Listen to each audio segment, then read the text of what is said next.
Assalamualaikum. Welcome back, dear aspirants. I welcome you to part 2 of Excise and Taxation Inspector paper 2.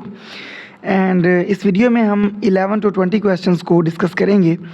So question number 11 is madam Curie won the Nobel prize in 1903 in the field of option A physics, option B chemistry, option C medicine and option D literature. तो इसका correct answer है option A physics.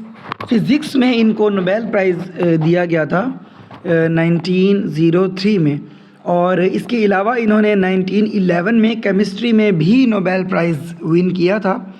अच्छा, ये question भी पूछा जा सकता है कि फ़िज़िक्स में इन्होंने ऐसा क्या किया कि इनको नोबेल प्राइज़ दिया गया. तो इन्होंने रेडियो एक्टिविटी पर काम किया था फ़िज़िक्स के फील्ड में, जिसकी बदौलत इन्हें 1903 में नोबेल प्राइज़ दिया गया. उसके अलावा 1911 में इनको केमिस्ट्री में नोबेल प्राइज़ दिया गया था, और इन्होंने डिस्कवर किया था एलिमेंट्स को, पोलोनियम को और रेडियम को.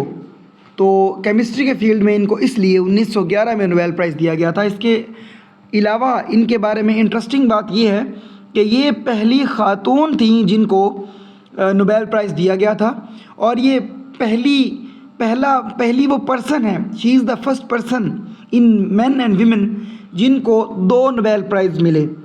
और ये सिर्फ वो ख़ातून हैं, ओनली वुमेन है ये जिनको 2 नोबेल प्राइज़ मिले.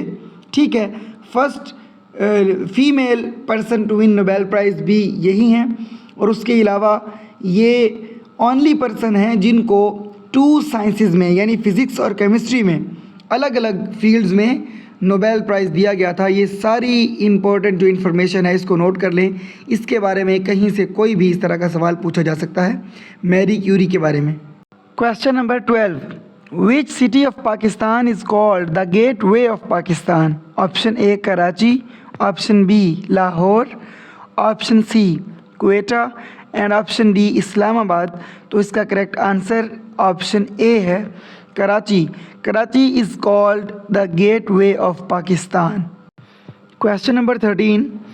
Dash works to achieve sustainable growth and prosperity for all of its members. Option A, International Monetary Fund IMF. Option B, World Bank.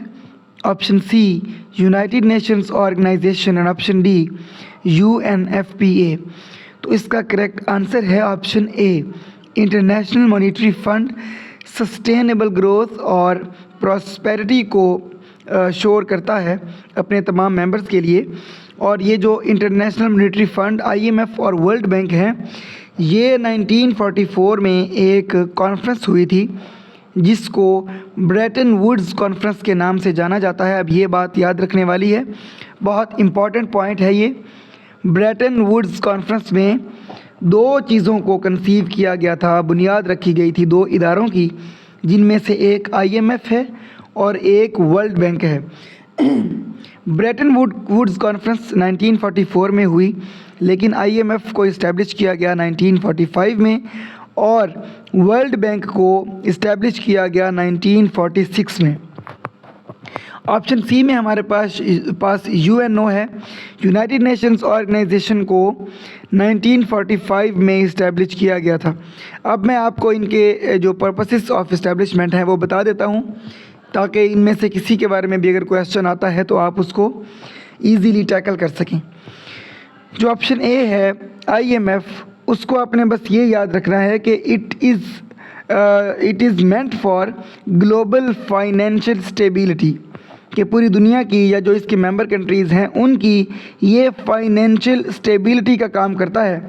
आप अगर इसको एक फ्रेज़ में याद रखना चाहें या समझना चाहें तो फाइनेंशियल फायर फाइटर है, यानी कर्ज़ वगैरह IMF ही देता है दुनिया के ममालिक को जिनको ज़रूरत होती है.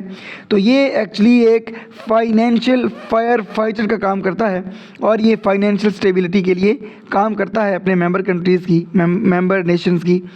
उसके बाद वर्ल्ड बैंक है.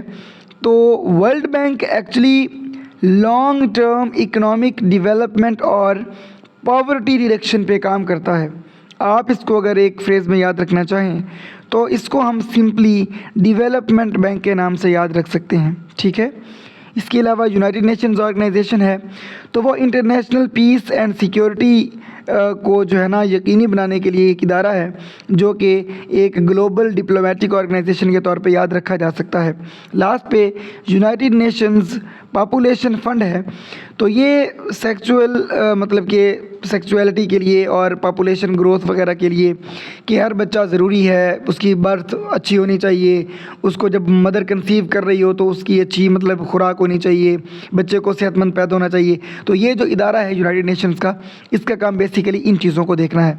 आई होप आपने ये सारे पॉइंट्स नोट कर लिए होंगे and they are very much clear. ये सारे पॉइंट्स बहुत इंपॉर्टेंट हैं, इन सारी चीज़ों के बारे में इन तमाम हवालों से सवालात पूछे जाते हैं।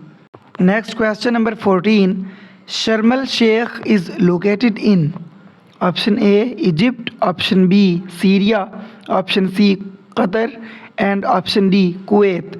तो इसका करेक्ट आंसर है option A, Sharm el Sheikh is located in Egypt. Sharm el Sheikh C port भी है और शर्म अल शेख एक सिनाई पेनिनसुला है इजिप्ट में, वहाँ पर एक शहर का नाम भी है। अभी साथ साथ इजिप्ट, सीरिया और कतर, कुवैत के मैं आपको कैपिटल्स भी बता देता हूँ, ये भी पूछे जा सकते हैं। इजिप्ट का जो कैपिटल है वो कायरो है, काहिरा भी बोलते हैं इसे। सीरिया का दमिश्क है, दमिश्क बोलते हैं उर्दू में। और कतर का जो कैपिटल है वो दोहा है। और उसके बाद कुवैत का कैपिटल कुवैत सिटी ही है। इनको भी याद रखना चाहिए, इनके बारे में भी क्वेश्चन अक्सर पूछे जाते हैं। Next question number 15, which of the following represents the 5 rings of the symbol of the Olympic games. Option A 5 continents, option B 5 countries and option C 5 cities और option D none of these. तो इसका correct answer है option A, 5 continents को जो Olympics के अंदर या Olympics के फ्लैग में 5 रिंग्स हैं वो रिप्रेजेंट करती हैं। इस बात को हम इसी पेपर के पार्ट 1 में क्वेश्चन नंबर 6 को डिस्कस करते हुए बहुत अच्छे से डिटेल में पहले डिस्कस कर चुके हैं। अगर आपने वो पार्ट नहीं देखा, वो वीडियो नहीं देखी, तो आप उसको देखेंगे तो आपको ये ओलंपिक गेम्स के सिंबल और फ्लैग के बारे में बहुत सारे क्वेश्चंस के आंसर्स वहाँ से मिल जाएंगे। Question number 16, who has been awarded the Nobel peace prize for the year 2019। अब ये 2019 का नोबेल पीस प्राइज़ पूछा गया, किसको दिया गया। Option A Malala Yousafzai, option B Abiy Ahmed, option C Dalai Lama and option D Nadia Murad. तो इसका करेक्ट आंसर है ऑप्शन बी, अबे अहमद। इनको Nobel peace prize for the year 2019 दिया गया था। और अगर हम मलाला यूसुफजई की बात करते हैं तो उनको 2014 में नोबेल पीस प्राइज़ दिया गया था। और ये बहुत इंपॉर्टेंट क्वेश्चन है, रिपीटेड क्वेश्चन है कि when was Malala Yousafzai awarded the Nobel peace price. और उसके अलावा पाकिस्तान में डॉक्टर अब्दुल सलाम साहब को 1979 में फ़िज़िक्स में नोबेल प्राइज़ दिया गया था। ये दोनों नोबेल प्राइज़ पाकिस्तान के लोगों को दिए गए, 1979 में डॉक्टर अब्दुल सलाम साहब को और 2014 में मलाला यूसुफजई को। जबकि 2019 में नोबेल पीस प्राइज़ जो दिया गया वो अबे अहमद को दिया गया। और नोबेल प्राइज़ टोटल 6 फील्ड्स में दिया जाता है। Question number 17, which of the following is the number of lakes in the great African lakes region. Option A 5, option B 6, option C 7 and option D 8।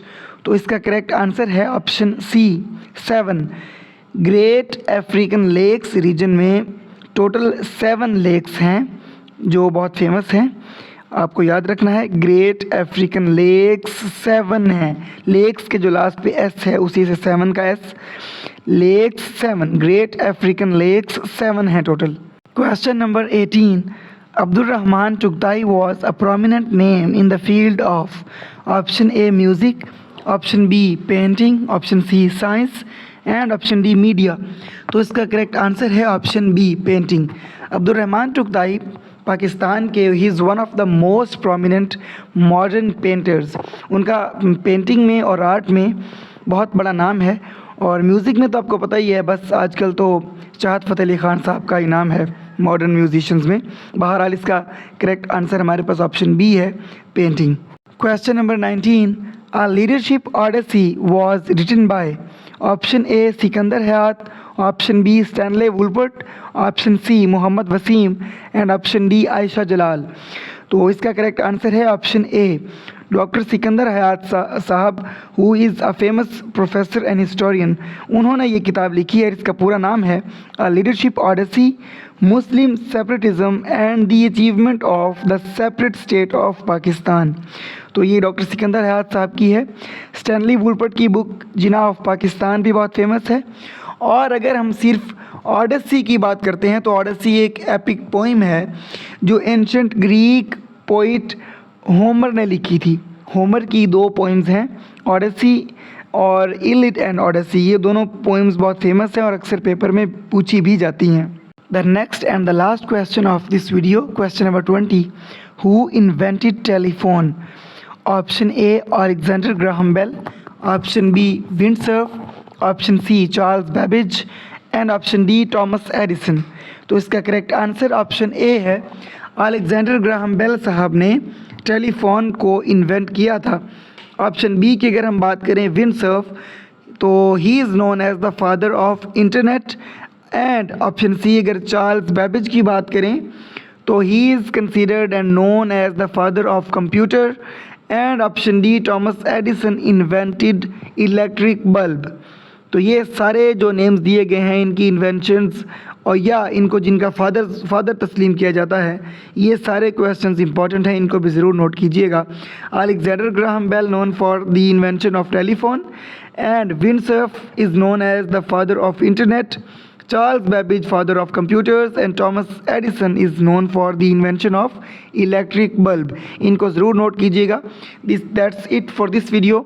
See you in the next video. तब तक के लिए अपना और अपनों का बहुत ख्याल रखिएगा। अल्लाह हाफिज़।